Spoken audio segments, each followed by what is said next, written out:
Hello and welcome to another YouTube video here at the wall. As I explained yesterday, the mural as you see it now is pretty much finished.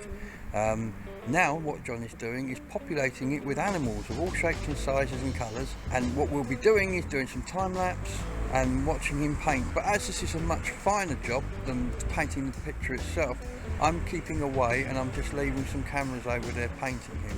But we will go back and talk to him at the end of the day and have a look at what he's done, so watch on.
another day.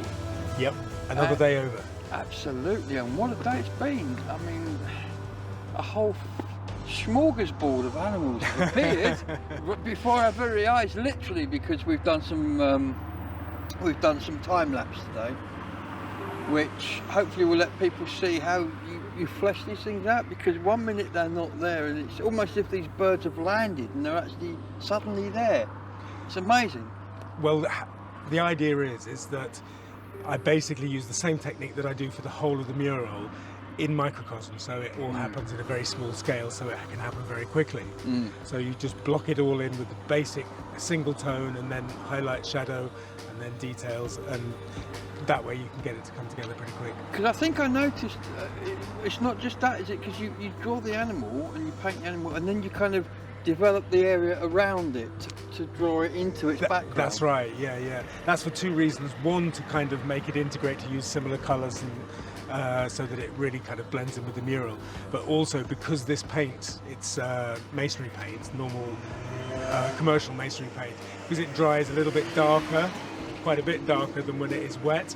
Basically, if the surrounding is not wet, then you're not going to get a correct view of how the colours will relate to each other. Absolutely. So tomorrow, what have you got planned for tomorrow?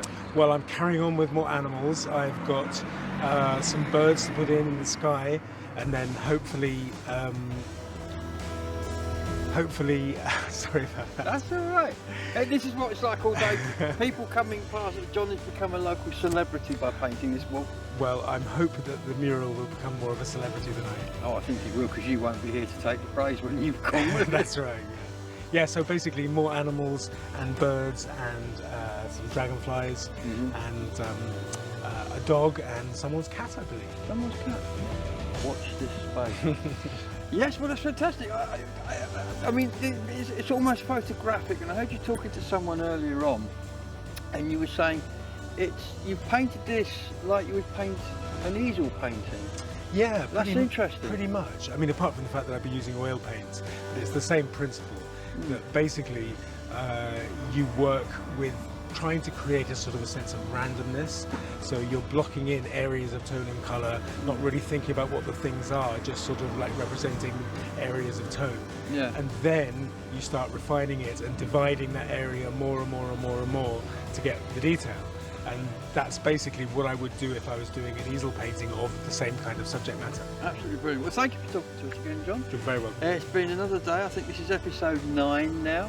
Fantastic. So yeah, and you reckon by Friday you'll have this pretty much walk away from I finished? think so, yeah. Kim's coming to help me do a little bit of work, just touching up the blue on the boards there to blend it in with the sky. Yeah, that would be nice, yeah. And then we're going to put a line all the way along the bottom with the black, just to give it an edge.